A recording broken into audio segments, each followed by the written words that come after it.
Good day! This is Teacher Rowan. I'll be your guide in exploring Google Apps for education, for teaching and learning.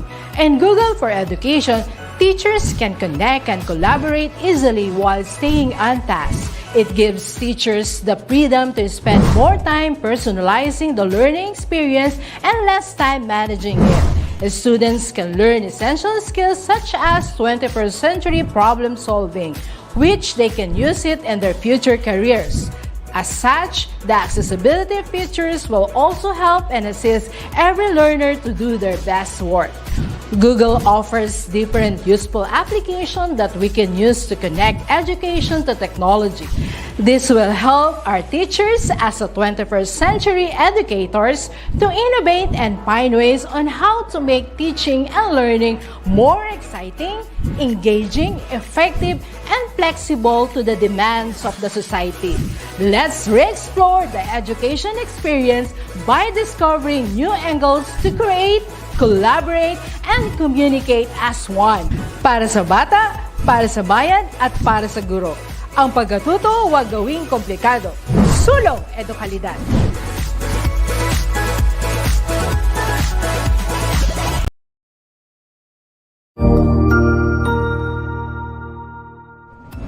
Magandang araw, Sir Wilbur po, at your service. Narito ang ETUlay upang gabayan ka sa inyong pag-aaral upang lubos na maunawaan ang iba't ibang paksa o subject. Ang ETUlay ay isang free online tutorial class na pinangungunahan ng ICT's Educational Technology Unit sa pamumuno ni Undersecretary Elaine Del P. Pascua. Ang programang ito ay hindi lamang para sa mga bata, kundi ito rin ay magsisilbing gabay sa mga magulang at mga guro kung paano nila ituturo o gagabayan sa bawat asignatura ang kanilang mga anak o mga estudyante. Sa kasalukuyan, ang self-learning module mula sa rehiyon ng Calabarzon at kilala sa tawag na Pivot ang ginagamit sa ating ETUlay online class. Kaya ano pang hinihintay ninyo? Ihanda na ang inyong mga ballpen o lapis, papel o kwaderno at samahan kaming itulay ang pagkatuto para sa bawat batang Pilipino. Sama-sama tayong magtutulungan para malampasan ang mga hamon sa panahong ito. Halina't matuto kasama ang inyong online tutor sa oras na ito.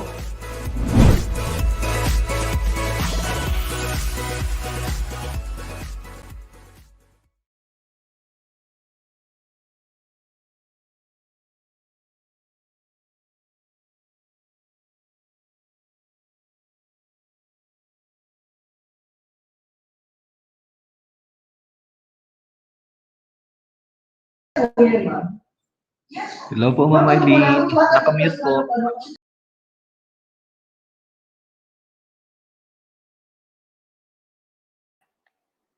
Alright. Okay na po tayo? Okay, so once again, good afternoon, my pair of learners, and welcome to your ETUlay online tutorial for personal development. And we are already in the quarter 4, week 5 of our lesson. And for today, we will be talking about the factors that influence career planning and decision making. Hello, kamusta kayong lahat?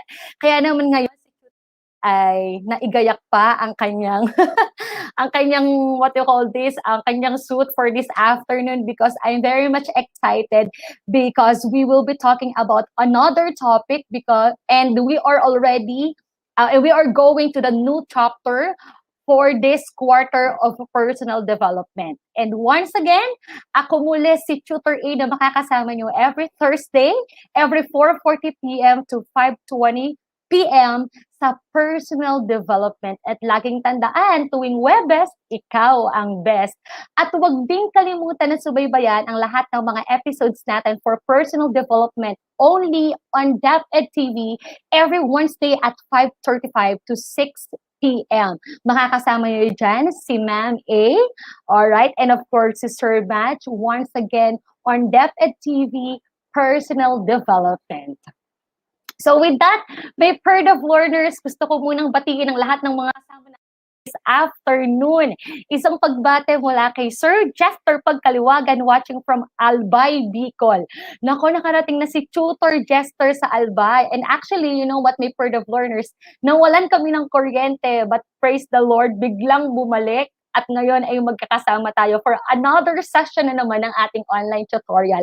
And as we start, let us have first a review about the previous topic that we talked about last week. And it was about the family genogram and a plan on how to make the family members firmer and gentler with each other. At sa pagkakaalala ko, Tutor A gave you an assignment about this what we call family goal. At ano ba ang goal natin bilang magkakapamilya? And that is to develop, okay, and to make every single member of our family firmer and gentler with one another. And the question is, who among you, my Bird of Learners, completed or did assignment for last week, right? So we used this very simple table, comprehensive table, on how you could make or write a plan to achieve this what we call family goal. Wherein we have to spend quality time, right? Communicate love with one another and support the dreams of each member of the family for us to bind together each member of our family. And I am hoping na ano man yung plan na na-create ninyo at nasulat ninyo will be achieved, right? For you to have a more bonded family, right? At naniniwala ako that if we will treasure or if we will put importance with our family, lahat ng bagay ay magiging imposible para sa atin. Most especially this afternoon wherein we will be talking about the career path that you will pursue as soon-to-be college students. Are you excited? Excited na rin ako. But then with that, let us have first a pre-assessment about your knowledge, all right, with the topic that we will discuss this afternoon. So it's just very simple. You would just select the answer of the letter of your answer for the following questions. And let's begin with the first item, all right? So for the first item altogether, pwede ba sama-sama natin itong basahin? So which of the following describes a characteristic of a certain individual that makes him or her unique?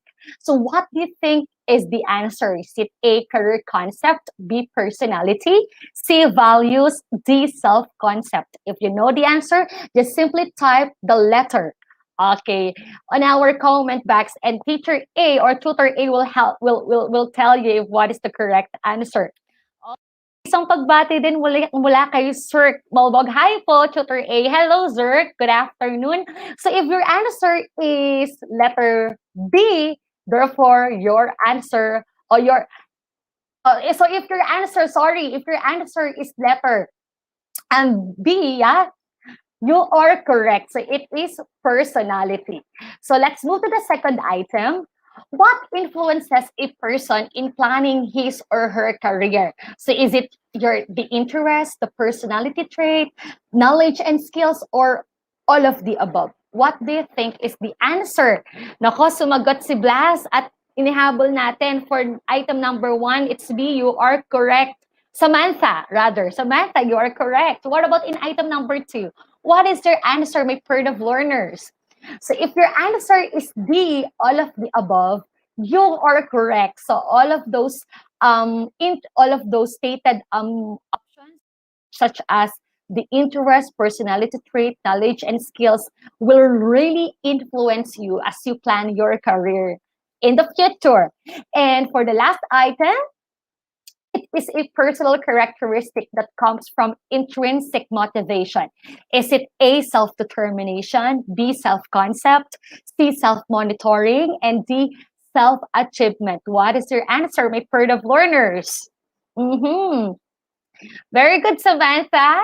So if your answer is letter A, self-determination, you are correct. Very good, my Bird of Learners. And there you go.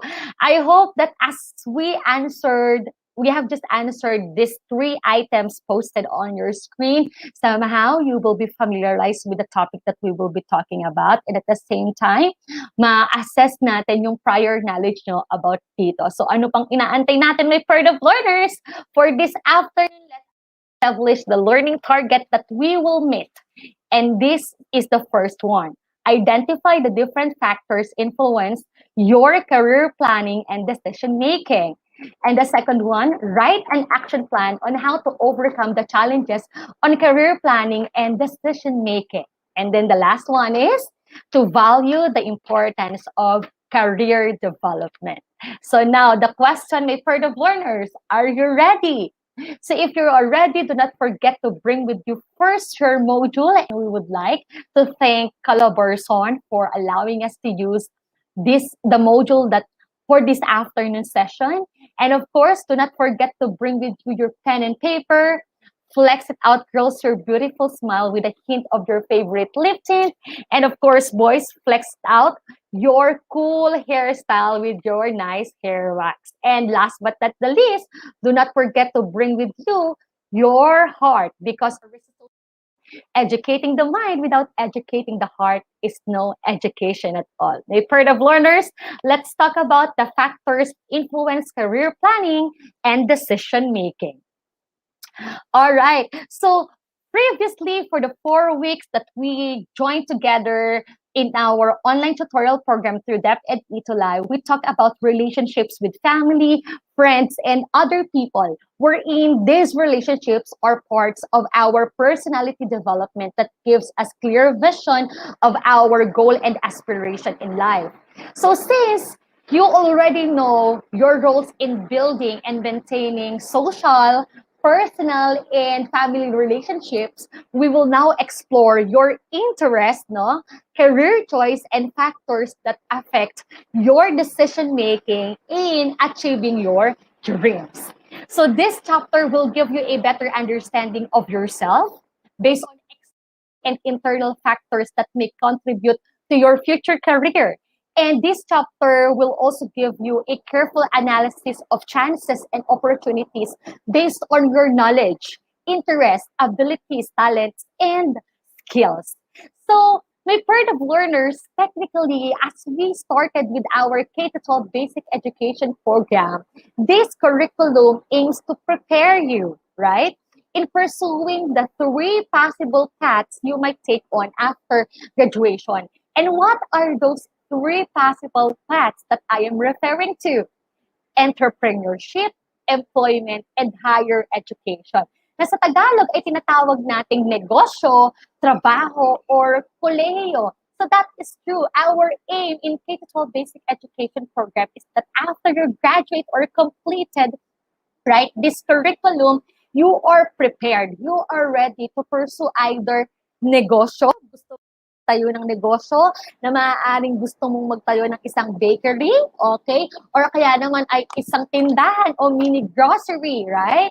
Pwede rin naman ikaw nang magtrabaho dahil sa K-12, inihanda rin tayo sa pamamagitan ng iba't ibang mga skills, right? And competencies that we can use as our edge to be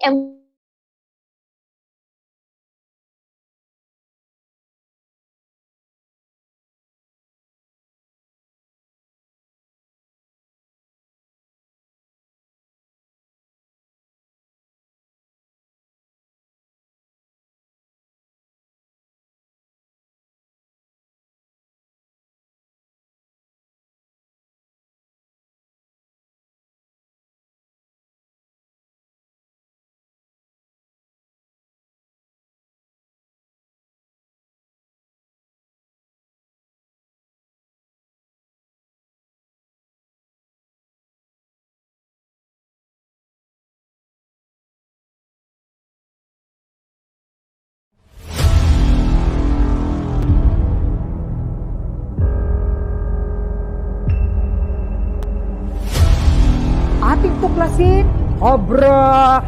Lagi mong gamitin ang iyong isip at kilos loob.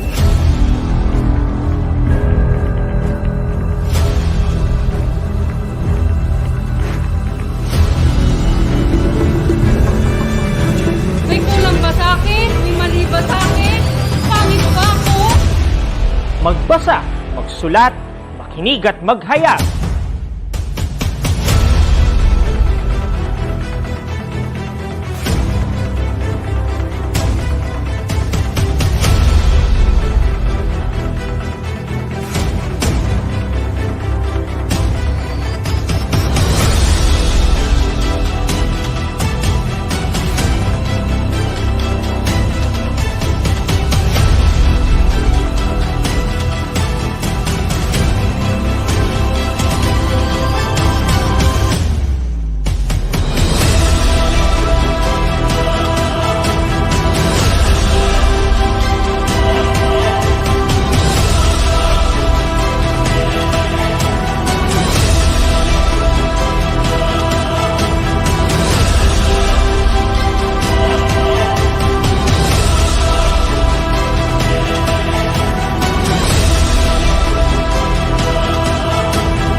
Cognizant to the needs of our learners, parents, and teachers, the Department of Education provided us with powerful tools for productivity that will allow us to foster critical thinking skills, problem-solving skills, communication and collaboration skills to be compassionate, responsible global citizens.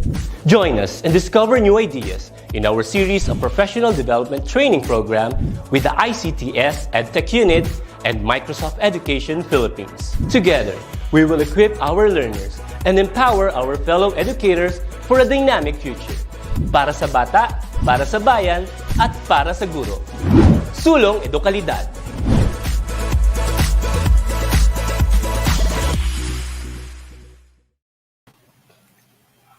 Alright, so isang mapagpalang hapon sa ating lahat, sa ating mga minamahal na mag-aaral, sa ating mga minamahal na mga magulang, nakatuwang natin sa pagkatuto at syempre pa sa ating mga kaguruan, lalo-lalo na sa ating mga teachers sa senior high school.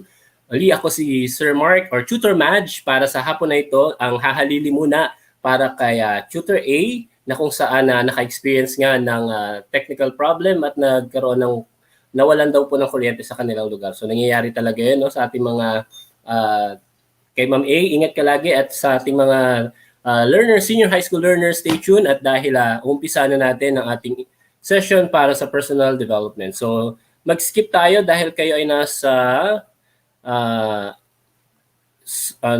nasa slide 18 na daw po. And then ready na tayo.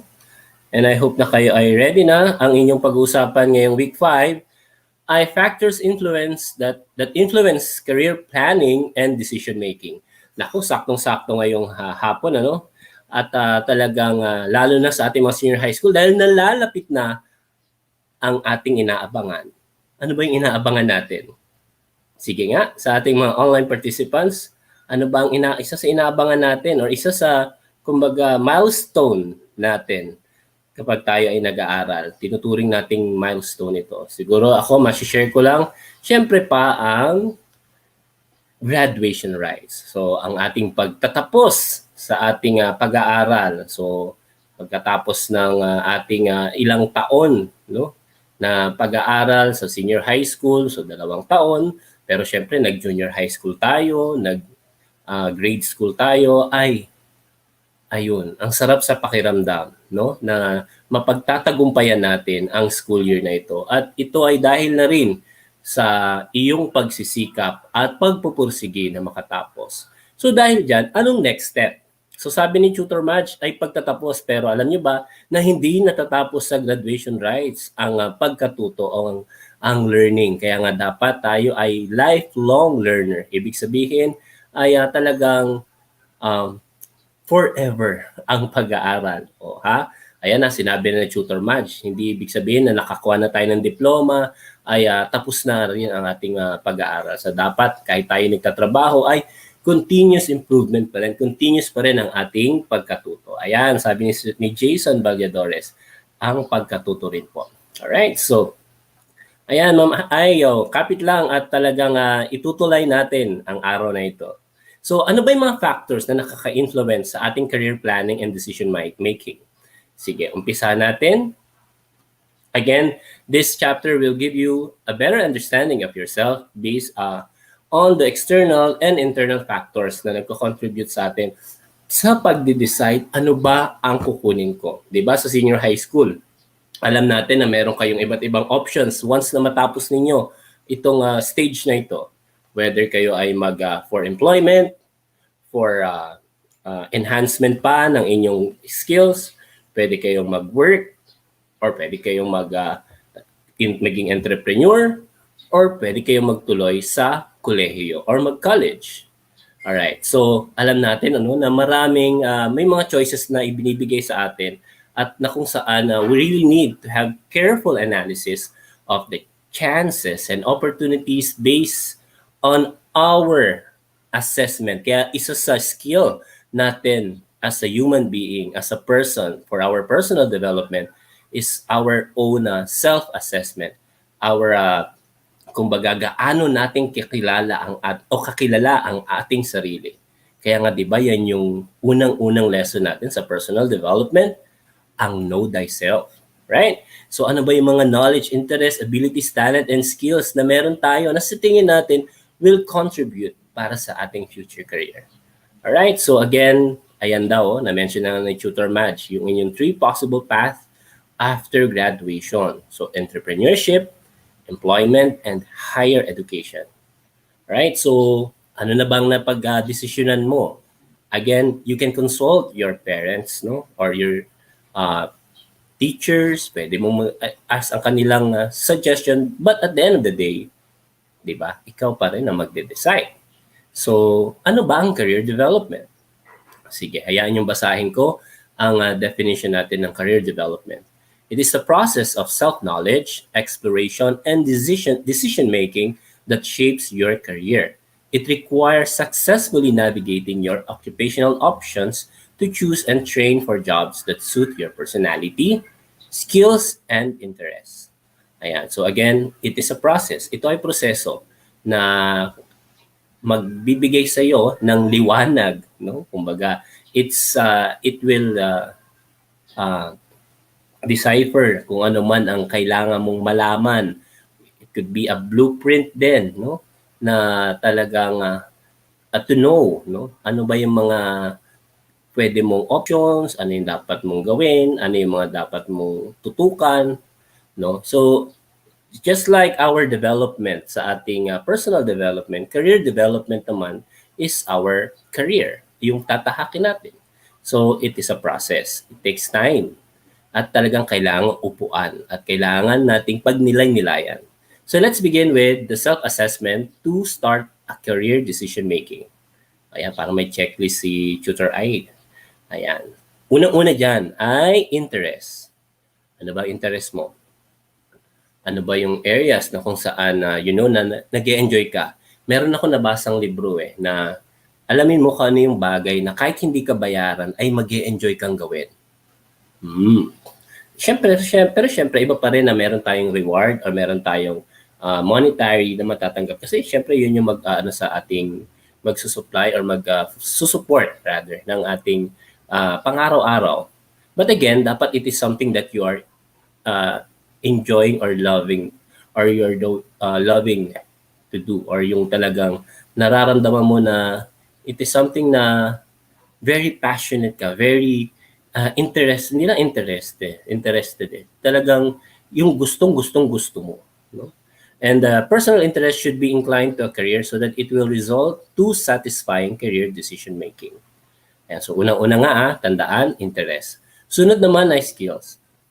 Skills are your talents and abilities that can be learned. So again, ang skills ay natututuhan at matututuhan mo kung ikaw ay nagtitrain araw-araw. So these developing skills are gained despite the difficulties if someone has an interest to learn. Basta willing kang matuto, ay kaya yan. At matututuhan mo yan. Alright? So, ang skills ay natututuhan. Pangatlo, values. Ano ba ang values mo? So, values are stable life goals that people have. It is an individual belief that are honed or nahasa mula nung ikaw ay pagkabata hanggang sa iyong paglaki. So, your priorities, decisions, behaviors, actions reflect the values that you have acquired since you were child until old age. So, I can reflect on this na kung sa resonate with this. For example, I want a company or maging bahagi ako ng isang trabaho na kung saan ay may integridad yung kumpanya. At isa sa mga values ng company is integrity and trustworthy. Kumbaga. So may mga ganun, no? May mga companies, of course, na meron din silang tinatawag na core values. So alamin mo yon at alamin mo rin kung ano yung sa career na yon ay ano ba yung sa tingin mo yung values mo na kung saan mai-share mo rin sa ibang tao. Alright? So even in the career planning ay malalaman mo ano ba yung values mo? Values mo ba na magtumulong sa kapwa? Values mo ba na mag-communicate ng mga kumbaga mag-present sa mga tao, magbigay ng support sa mga tao? Values mo ba ay kumilos, gumawa, talagang hard work talaga, kumbaga literal, no? Talagang nagbubuhat, kumbaga yun, it depends, no? Na tumulong or mag-supply ng ganito or ikaw yung magpo-produce or mag-create. So yun. So know your values. Ikaw din, meron kang of course na pininiwala ang values mo rin. So dapat ikaw ay may principles and values din. Pang-apat, your personality. Ayan, importante yan, no? Personality is blended characteristics that are evidently displayed and are important in expressing and communicating. These are your feelings, thoughts, and behavioral patterns a person has. So, understanding one's personality can help to predict another person's actions and feelings towards a situation. So, siguro, isa rin sa na-discover ko as I grow up nung aking teenage years na talagang isa sa personality ko is being outspoken and being able to communicate and even present a topic. So, naalala ko nung high school ay nagpe-present na ako at excited ako lagi na mag-report. So, kung yun ang isa sa mga naging na-check mo sa iyong personality na kaya mong salita sa harapan, although lahat naman tayo kinakabahan, pero alam mo yun, iba yung feeling mo kapag ikaw ay nag-share at iba ang feeling mo kapag kumbaga, na i-deliver mo ng maayos yung isang session or isang topic. So, kilala mo yung ikaw ang mas nakakakilala sa sarili mo, your personality. So, that is why it is a must, no, na talagang dapat magbe-blend siya dun sa career din na pipiliin mo. So, syempre, kung kumbaga mas fit, no? Kung ikaw ay talagang kaya mong humarap sa camera, mag-present, o malay mo, ikaw pala ay pwedeng maging mass communication na student. Pwede kang, kung ano ka pang magbasa, mag-aral, nag-memorize, why not taking up law or political science? Kung ito ay based lang sa akin mga personal ko lang na view. So why not, kung ikaw ay talaga ay mahilig din mag-aral at mag-share, ayun, magturo, maging educator. And marami pang iba. So marami kang ma-discover din sa iyong personality na minsan hindi rin siya nagiging evident at this sa age ninyo. Minsan yung iba nagle-late, may tinatawag na late bloomer na tinatawag na kaya ko pala, or ito pala ay pwede ko, it's a gift, no? Na kaya ko palang gawin. So, yeah. So that is why you try to know, no? At mag-reflect, self-introspection na ito ba ang aking personality? Ito ba ang kaya ko itong gawin na career? Yan. So, here are traits to develop in one's career to achieve his or her life goal. Now, ito daw ang mga importante mga traits. Unang-una is self-concept.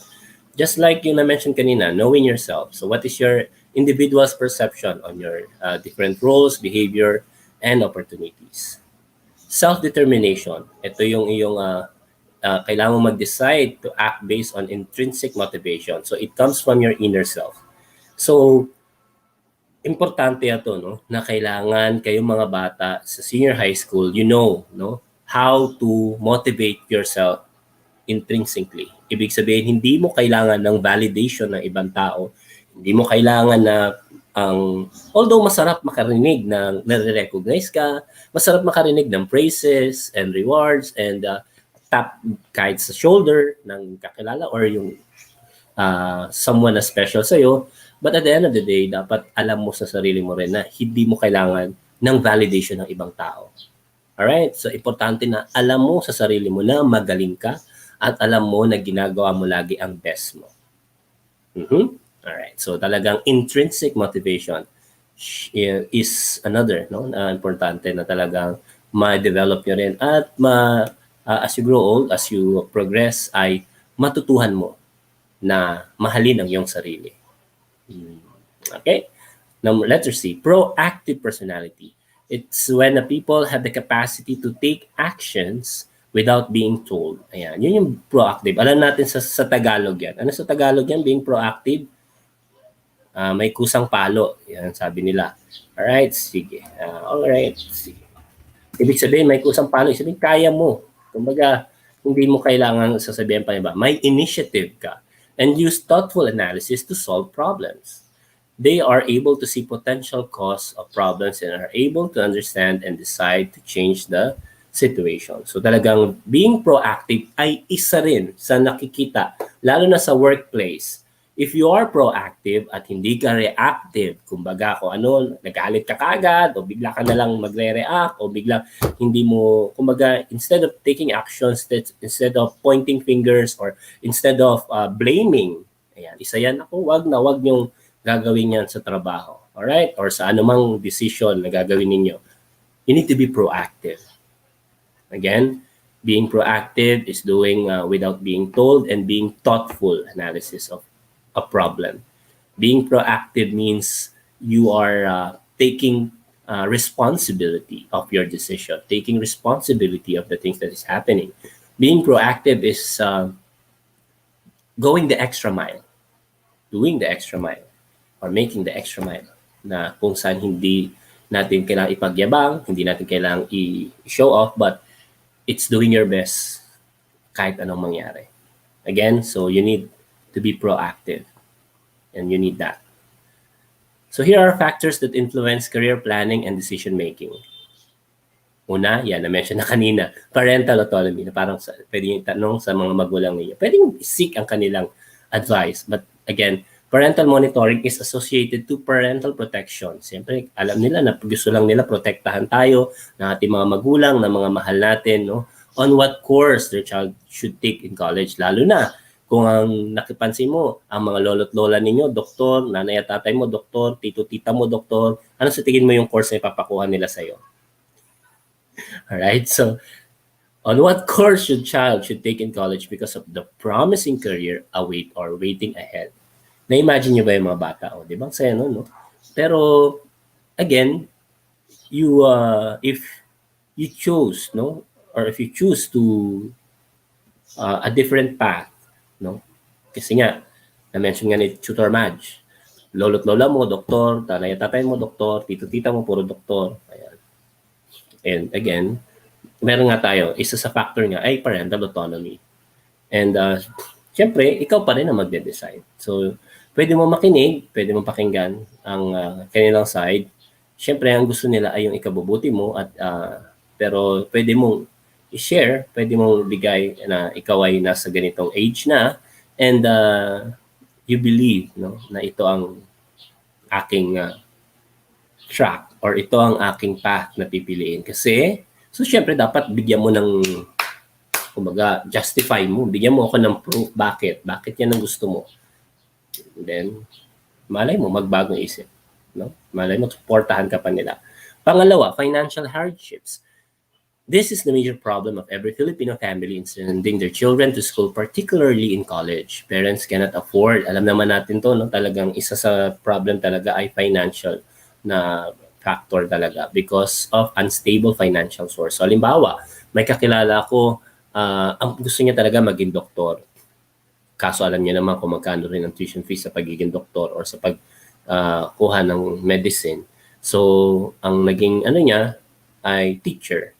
Kasi yun daw ang mura na tuition fee dun sa kanilang school.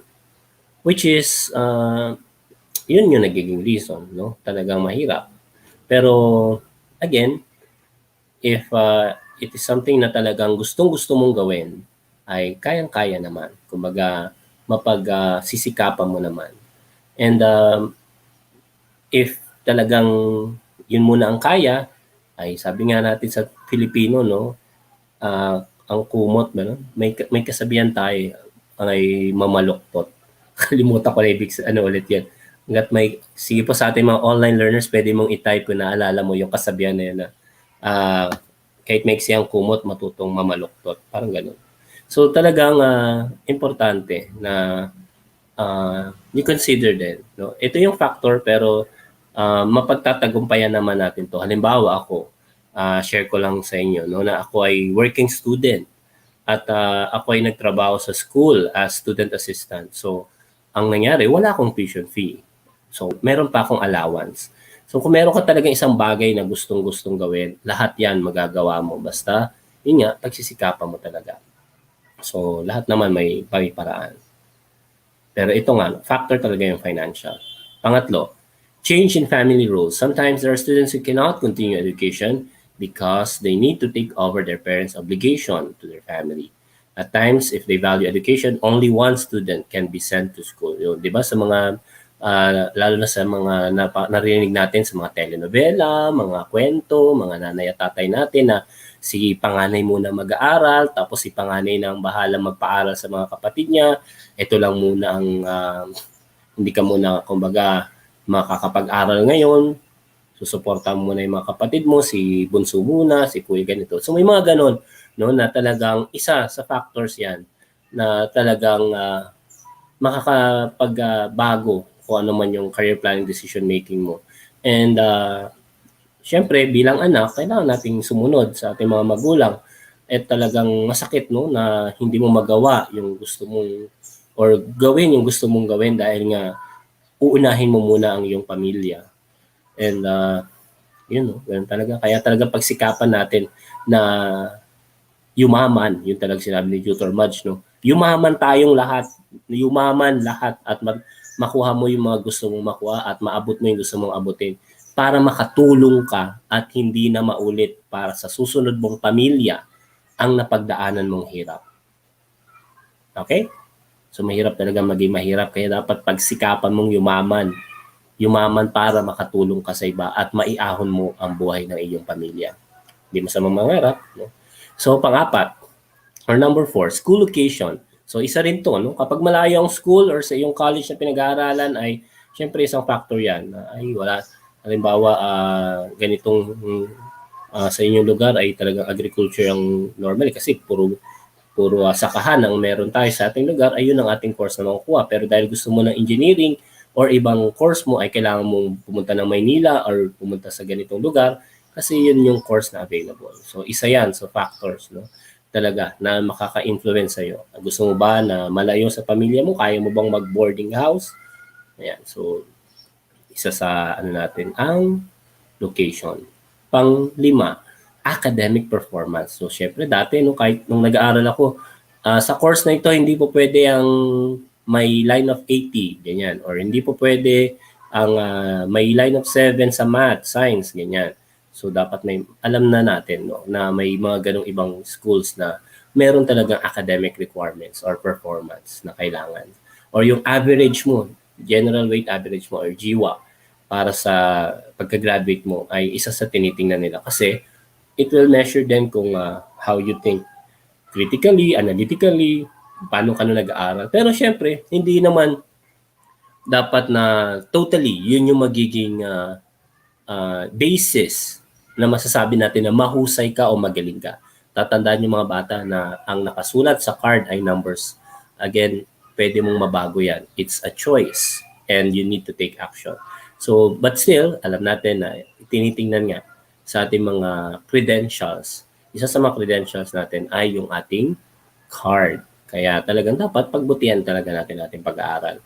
Pang-anim, employment rate. So, syempre, kung ano yung demand on manpower, ano yung available sa market, call center, ano yung health worker, teachers, ayan. So, yun yung ano natin, engineers, and sa tingin mo ay will offer a good or competitive salary at compensation. So, isa yan sa mga factors na narinig mo.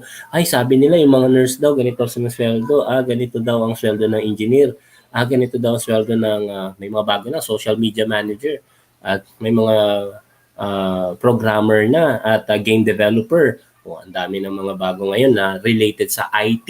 Kasi sobrang ngayon nga ay Internet of Things na at ang we are now all connected. So talagang program na lahat or kinocode na halos lahat. So importante na alam natin yan. And herd mentality. Kung ano yung ito yung karamihan natin. No? Fear of missing out. FOMO. Yun na, tatandaan nyo ulit. Ano ulit yun?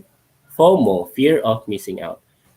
Yun yung, kung ano yung kinuha ng isa, kukunin nyo na rin. O, barkada tayo. Ito na kukunin natin course ha. Okay. Nakaka-relate ako doon kasi yung course ko ng college ay decision ng magbabarkada. Yes. Herd mentality. Kung ano pipili namin kasi yun ano. Tapos, anong nangyari? Sa huli, ako lang ang gumraduate. Tapos sila, nag-change na ng course nung second sem na kami. Ang saya, di ba?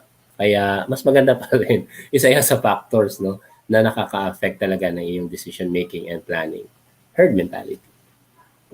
Number 8, self-sabotage. Defined as losing self-confidence and self-esteem. Self-sabotage is a negative self-talk. Ayan. So, wag natin gawin. Wag natin mag-negative self-talk. Alam natin na ito ay hindi maganda. Sabi mo naman, hindi ko to kaya, mahina ako, bobo ako, hindi ko to, math yan, engineering, pag siya engineering, math yan, ako, bobo ako, hindi ko kaya, hindi ko na matututuan yan. Again, basta may willingness ka at talagang passionate ka or talagang alam mong lahat naman matututuhan at napag-aaralan. Kahit ako nung elementary, hindi rin ako ganun kagaling sa math or kahusay sa math. Pero nung minsan talaga sa teacher din, ano, nag-enjoy ako sa math kapag magaling yung teacher. And kaya nung college ay engineering yung isa kong kinuha. At ikinuha ko na course na kung saan, kaya naman pala ang math. So, ibig sabihin, kaya basta pag-aaralan. Ayan, so meron tayong assessment. May tutor A. Sagutin na natin. Medyo, ito natin, Understanding career planning. Ayan. Requires many things to be considered. So, ito yung mga challenges. Ano yung example niya? Financial hardship. Ano yung personal traits or needs na values mo? Become proactive and personality, self-determination. Ano yung dapat mong actions or isa sa action mo? Find resources to support financial needs. So yun nga yung na-mention ni Tutor Badge ay nag-working student or naghanap ng trabaho para masuportahan ang aking pag-aaral. Or maging scholar, mag-apply ng scholarship. Alright? At marami pa tayong mga challenges, low self-esteem, herd mentality, parents, autonomy, lack of skills, and low academic performance. So, assess yourself and ano yung dapat mong personal traits or values na kailangan at ano yung pwede mong actions na gawin. Ayan, so sabi ni Tutor A, know that delay today does not mean no forever. It happens that delay magically unfolds its beauty to those who patiently wait and firmly believe. Ayan, so maniwala ka. Unang-unang maniniwala dapat ay maniwala ka sa sarili mo. Alright? So maniwala, ang unang dapat maniniwala sa sarili mo ay ikaw. Maniwala ka sa kakayahan mo, maniwala ka sa sarili mo, at maniwala ka na kaya mo. Yan ang ating hashtag A shoutout. Again, so ayan. So natapos na tayo sa ating personal development session for our Q4, Week 5. At maaari ninyong i-message or i-email si Miss Tutor Eileen Maglanke at DepEd.gov.ph. Pwede rin sa kanyang Facebook at Instagram account. Feel okay with Tutor A every Thursday. So thank you so much. And for your comments, email us or you may email us at edtech@deped.gov.ph. Ang next natin ay si Tutor Ana for Introduction to World Religions and Belief System. Stay strong and healthy sa ating mga senior high school learners and abutin natin ating mga pangarap. Sama-sama nating abutin ang ating mga pangarap. All for His glory. God bless everyone. Ingat.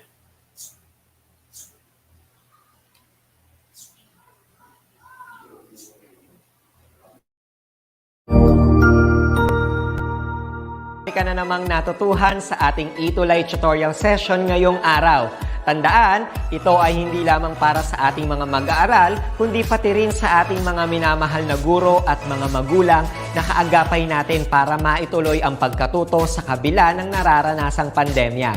Patuloy ding sumubaybay sa DepEd TV para sa mga araling ginawang video episodes. Mapapanood ito mula Lunes hanggang Sabado, alas 7 ng umaga hanggang alas 7 ng gabi sa inyong mga telebisyon. Abangan bukas mula 1:00 ng tanghali ang iba pang aralin sa ating ETUlay free online tutorial session sa mathematics. I-like and subscribe at manatiling nakasubaybay sa ating ETUlay tutorial session sa DepEd Edtech Unit FB page at Educational Technology Unit channel sa YouTube at sa DepEd Tayo at DepEd Philippines social media accounts. Paalam!